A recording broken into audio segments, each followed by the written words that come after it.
আসসালামু আলাইকুম ওয়া রাহমাতুল্লাহি ওয়া বারাকাতুহু। সম্মানিত বন্ধুগণ, আজকে এই ভিডিওর মাধ্যমে আমরা জানবো যে হরেকটা বস্তু যে বস্তুতে আমরা পেটের মধ্যে বস্তুটা পৌঁছে যায় এবং কি খানা এই বস্তুটারে খানা বলে গণ্য করা হয়, ওই বস্তুর দ্বারাতে রোজা ভঙ্গ হয়ে যায়।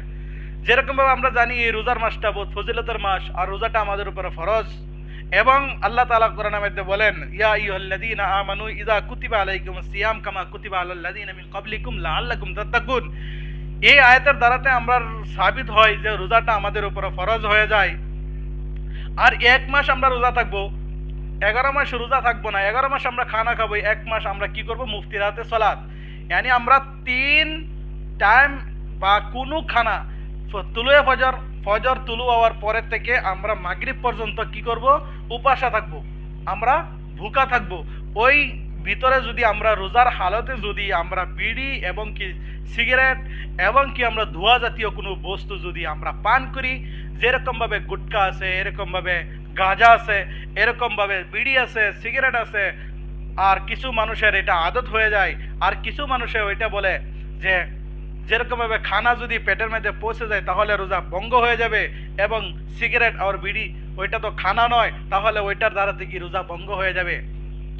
মহতারাম সম্মানিত বন্ধুগণ, আজকে এই ভিডিওর মাধ্যমে আমরা এই বস্তুটা খুব সুন্দর ধ্যান দিয়ে শুনবো যে বিড়ি এবং সিগারেট এই দুইটা বস্তু যেরকমভাবে আমরা যদি মাটি খেয়ে নিই, মাটি তো খানা নয়, তার বাবজুদে কি হয়ে যাবে? আমাদের জন্য রোজা ভঙ্গ হয়ে যাবে। যে হর একটা বস্তু কোনো দাওয়া যদি আমরা নাকের ভিতরে লাগাই এবং কানের ভিতরে লাগাই, তার বাবজুদে কি যদি পেটের মধ্যে পৌঁছে যায় তাহলে আমাদের রোজাটা ভঙ্গ হয়ে যাবে। এবং বিড়ি আর সিগারেট আমরার ওইটা খাহিসাতে নফস, আমরা নফসের যেটা খাহিস, ওই খাহিসটা পুরা করবার জন্য আমরা কি করি? বিড়ি এবং সিগারেট পান করি।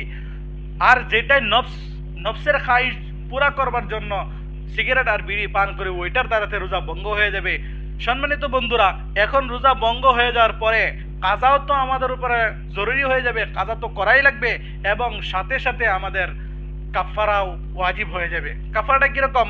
আমরা একটা রোজার জন্য 60 দিন আমাদের রোজা রাখতে হবে লাগাতার। যদি মাঝে একটা রোজা ছেড়ে দেই তাহলে আমাদের প্রথম থেকে আবারও 60টা রোজা রাখতে হবে। সম্মানিত বন্ধুগণ, আপনারা এই মাসলাটা সুন্দরে বুঝে গেছেন ইনশাআল্লাহ। আগে ইনশাল্লাহ যদি কোনো মাসলা মাসাইলের জরুরত হয় তাহলে কমেন্ট বক্সে আপনারা জানাবেন। ইনশাল্লাহ ভিডিওর মাধ্যম থেকে আপনারা কয়ে দেওয়া হইব, ভিডিও আপলোড করে দেওয়া হইব ইনশাআল্লাহুল আজিজ।